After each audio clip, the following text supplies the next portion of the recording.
Hello दोस्तों, कैसे हैं आप लोग। आज कहानी बहुत ही इंटरेस्टिंग होने वाली है, तो हमारे साथ अंत तक जरूर बने रहें। और आज कहानी है हैवान पति। एक महिला का अपने जीवन साथी का उसके ऊपर जुल्म का नियंत्रण नहीं होता, परंतु यह तो उसके हाथ में होता है कि वह इस जुल्म का किस प्रकार उत्तर देती है और उससे कैसे निपटती है। वह पहले से ही कोई ऐसी योजना बना सकती है ताकि पुरुष के जुल्म समाप्त करने के पल तक स्वयं को और अपने बच्चों को सुरक्षित रख सके। यह कहानी आपको सोचने पर मजबूर कर देगी कि क्या हमारे समाज में अभी भी इतने घटिया लोग हैं जो वैसी दरिंदे होते हैं। आज की यह कहानी हमारे गांव के बगल की एक घटना है जो आज से करीब 25 वर्ष पहले घटी थी। आज आरती का रिश्ता पक्का हो गया था। आरती खुश भी थी और उसके चेहरे पर एक डर भी साफ झलक रहा था। आज तक जिस लड़के को देखा नहीं, उसके साथ पूरी उम्र रहने का सोचकर ही आरती का मन बेचैन हो गया था। कुछ दिनों बाद आरती की शादी विजय से हो जाती है। विजय जो कि एक बड़े रिटायर फौजी का इकलौता बेटा था, जिसके घर में रुपयों पैसे की कोई कमी नहीं थी। वहीं आरती एक गरीब किसान की बेटी थी, जिसके पिताजी ने बहुत ही साधारण रीति रिवाज से आरती की शादी कर दी। विदाई के वक्त आरती की मां ने आरती को एक सीख दी, बेटी, अपने पति परमेश्वर का हर परिस्थिति में साथ निभाना तुम्हारा परम कर्तव्य है। विजय के साथ बग्घी में बैठी आरती का मन बार बार यही सोचकर परेशान था, क्या ये मुझे पसंद करेंगे कि नहीं। पुराने जमाने में लोग बिना एक दूसरे को देखे ही शादी हो जाती थी। उन्हें ईश्वर से ज्यादा माँ बाप के फैसले पर भरोसा होता था। यही रास्ते भर सोचते सोचते आरती कब ससुराल पहुंच गई पता ही नहीं चला। वहां पहुंचते ही बड़े प्यार और स्नेह से सास व पड़ोस की भाभियों ने नई बहू का पूरे रीति रिवाज के साथ गृह प्रवेश करवाया। शाम ढलते ही विजय के रिश्ते की भाभी ने आरती को सुहास सेज पर बैठाते हुए कहा, देवर जी का इंतजार मत करना, उनके आने का कोई ठिकाना नहीं है। यह कहकर एक दूसरे को देखकर हंसती हुई कमरे से चली जाती हैं। देर रात तक आरती विजय का इंतजार करती रही। उसकी आंख जैसे ही लगी तभी कुछ आहट होती है तो वह उठकर बैठ जाती है। तभी विजय कमरे में प्रवेश करता है। आरती इतनी बेचैन थी कि एक आहट से ही उठकर बैठ जाती है।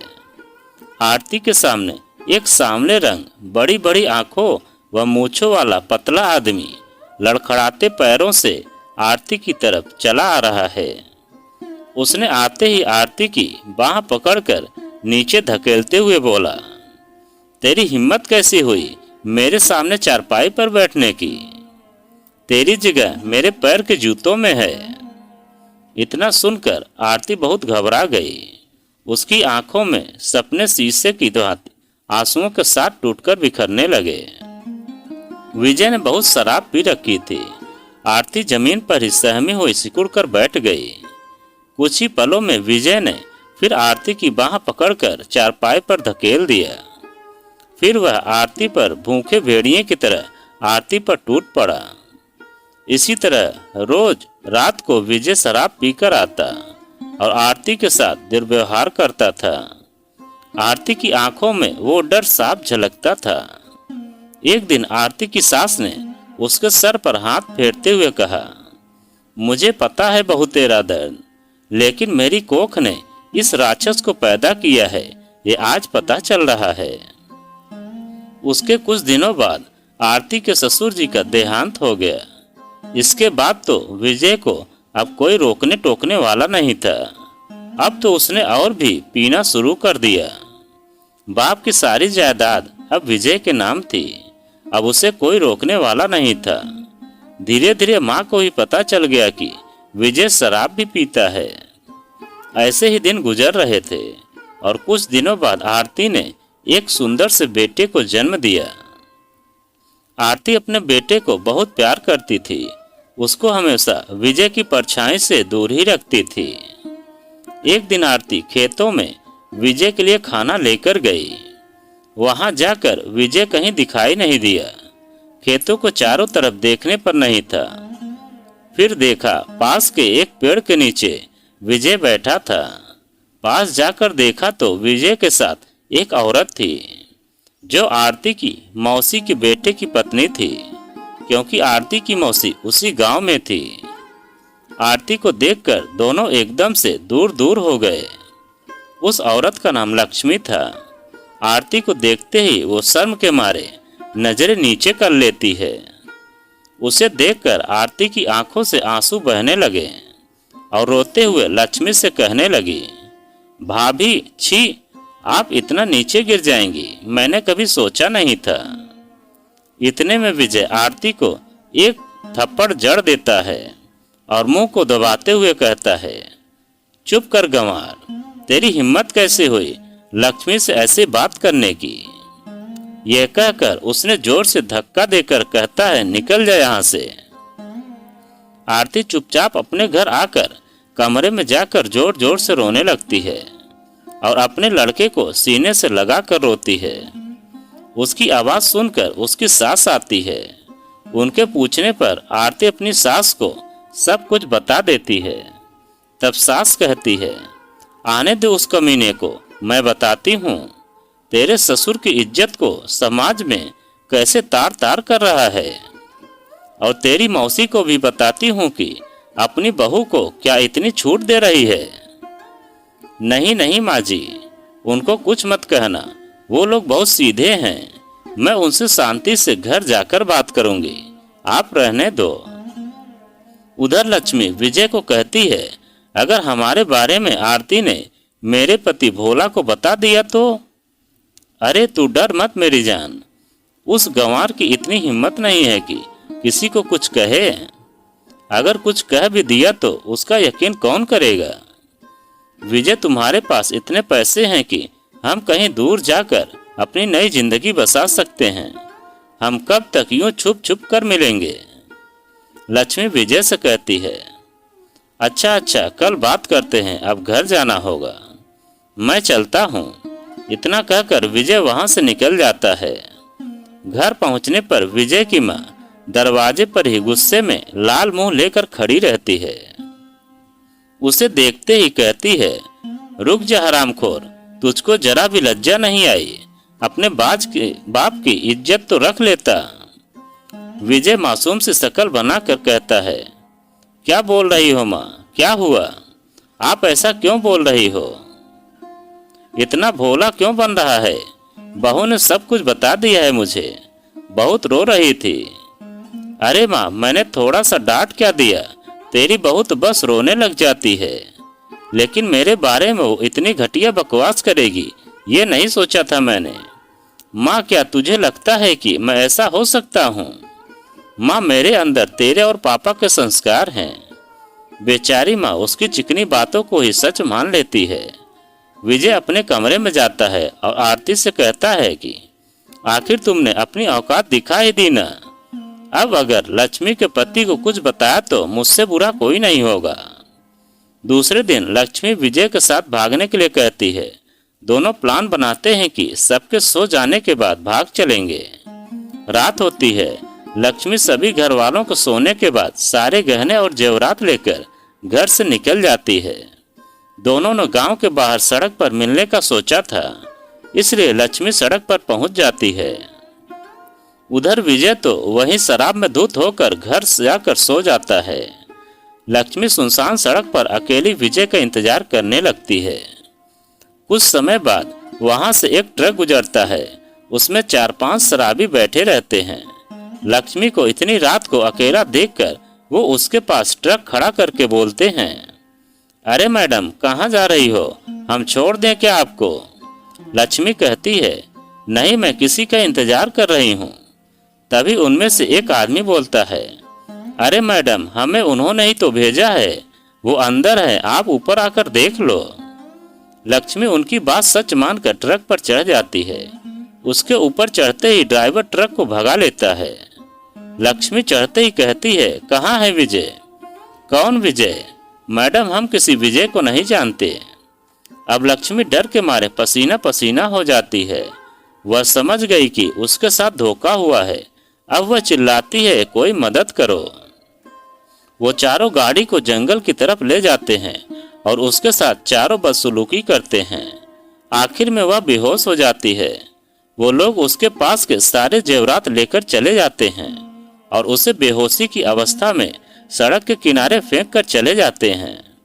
उधर लक्ष्मी का पति भोला जब सुबह में उठता है तो सारे कपड़े बिखरे पड़े हैं, अलमारी खुली है, उसमें रखे सारे गहने भी गायब हैं। भोला हैरान परेशान अपने माँ बापू को जगाता है। माँ, घर में चोरी हो गई। चोर गहनों के साथ लक्ष्मी को भी ले गए। सब लोग उसे आसपास देखते हैं, लेकिन लोग लाज के डर से दूसरों के घर में जाकर नहीं पूछते। भोला तो इसी भ्रम में था कि वो बहुत खूबसूरत थी, इसलिए चोर उसको भी अपने साथ ले गया। ढूंढते ढूंढते कुछ और सुबह हो गई, लेकिन लक्ष्मी का कुछ पता नहीं चला। तभी एक आदमी गांव में शोर मचाता हुआ आया कि हमारे गांव की एक औरत बहुत बुरी हालत में सड़क के किनारे मिली है। यह सुनते ही भोला के घर वाले दौड़े दौड़े उसे देखने गए तो सब आश्चर्य में पड़ गए। सब लोगों ने जाकर देखा तो लक्ष्मी नग्न अवस्था में थी और कुछ होश में थी। किसी ने थैले से कपड़ा निकालकर उसके शरीर पर डाल दिया था। भोला के घर वाले उसे शहर के अस्पताल लेकर जाते हैं। उन्हें कपड़ों का थैला देखकर यकीन हो जाता है कि ये किसी के साथ भागी थी। वह उससे कुछ नहीं पूछता। अस्पताल में भर्ती करवाकर लावारिस बताकर छोड़ आते हैं। उससे उसी समय सब रिश्ते खत्म कर लेते हैं। उधर विजय की नींद खुलने पर उसके भी कानों में खबर पड़ती है।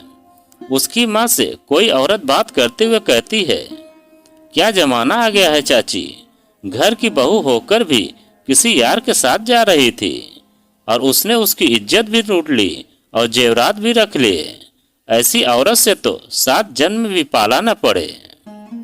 ये बात विजय के कानों में पड़ते ही हक्का बक्का रह गया और सोचने लगा, कमीनी खुद तो फंसी ही मेरे को और फंसा गई। डर के मारे उसके हाथ पैर दुखने लगे तो यह देख आरती समझ गई कि वो आदमी यही होगा। आरती दौड़ी दौड़ी अपनी मौसी के घर गई। मौसी, क्या हुआ? भाभी को कुछ पता चला? किसने किया उसके साथ? मौसी सर पकड़े बैठी थी, आंखों में आंसू की धारा बहने लगी। क्या बताऊं बेटी, पता नहीं किसके साथ मुंह काला करवा रही थी। मेरे बेटे की जिंदगी ही बर्बाद कर दी। हमारे लिए तो वह मर गई। उसके लिए इस घर की चौखट के दरवाजे हमेशा के लिए बंद हो गए हैं।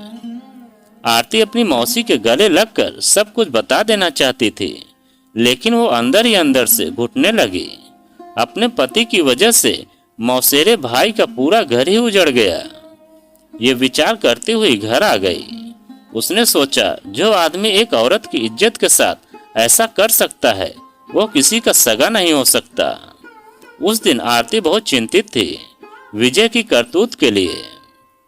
खुद को दोषी समझ रही थी।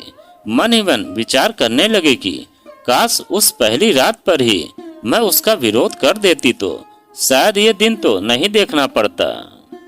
शाम होने को थी।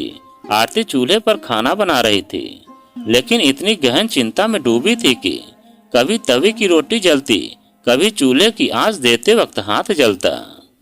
जैसे तैसे खाना बनाकर सासू जी को परोस कर सोने जाती है। सासू माँ बोल ही देती हैं, क्या हुआ बहू, अपने लिए थाली क्यों नहीं लगाई? नहीं माँ जी, मुझे भूख नहीं है, वो भी आ जाएं, दोनों साथ खा लेंगे। आरती इतनी दुखी होकर भी सासू माँ को कभी किसी बात के लिए परेशान नहीं होने देती थी। आज लक्ष्मी से न मिलने के कारण विजय के सर पर भी खून सवार था। आते ही आरती से कहता है, क्यों रे गवार, मेरे लिए खाना नहीं परोसा? क्या कर रही थी इतनी देर से? आरती भी गुस्से में रहती है, क्यों आज नहीं आई क्या वो?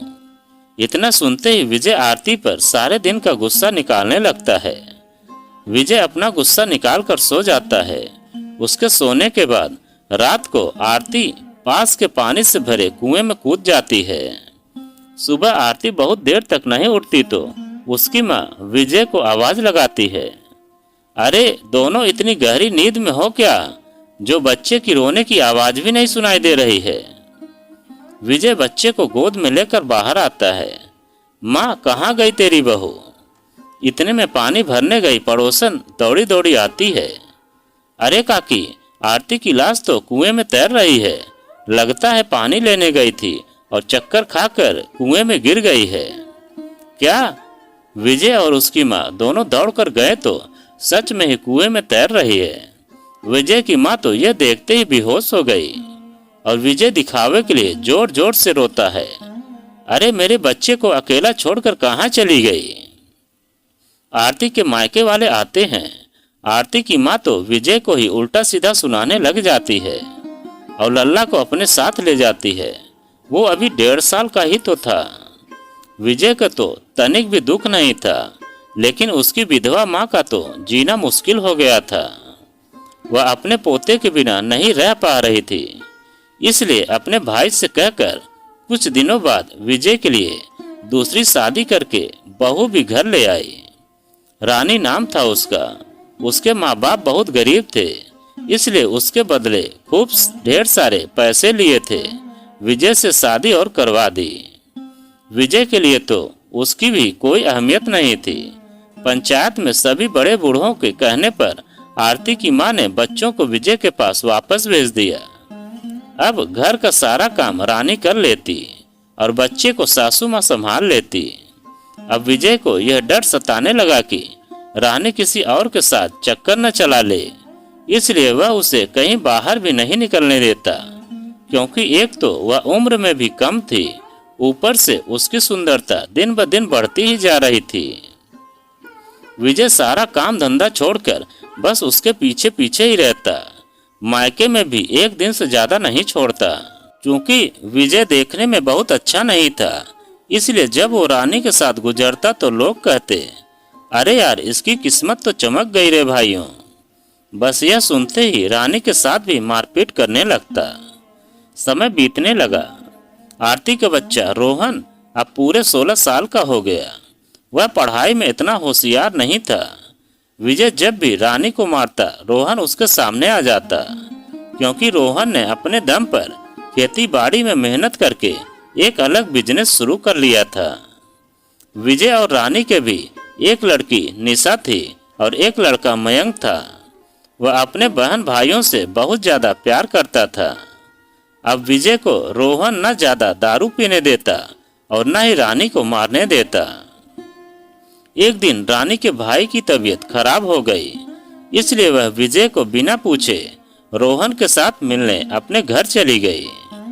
शाम को जब वह नहीं आई तो विजय ने बच्चों से पूछा कि मम्मी कहाँ गई तुम्हारी?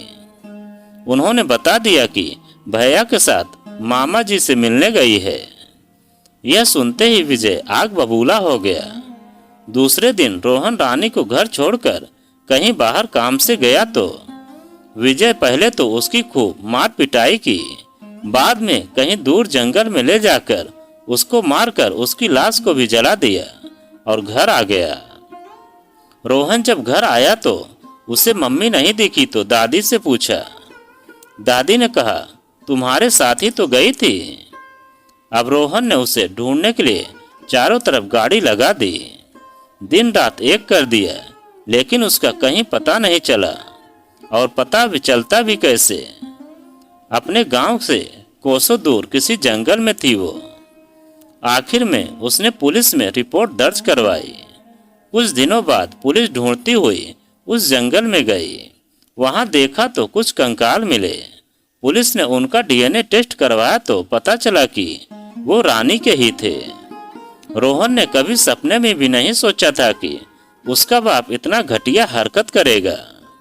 रानी का लड़का मयंक अभी 1 साल का ही था। आखिरकार पुलिस विजय तक पहुंच ही गई और विजय को पकड़कर जेल में डाल देती है। आज भी विजय सलाखों के पीछे है। आज विजय को उसके किए की सजा मिल चुकी थी। रोहन अपनी दादी के साथ साथ छोटे भाई बहन का भी ध्यान रखता है और मेहनत करके काम करता है और खुशी खुशी रह रहा है। तो दोस्तों, यह कहानी आपको कैसी लगी कमेंट में लिखकर हमें ज़रूर बताएं। और आप अगर हमारे चैनल पर नए हैं तो प्लीज़ चैनल को सब्सक्राइब करें और वीडियो को एक लाइक ज़रूर करें और एक प्यारा सा कमेंट हमें ज़रूर करें।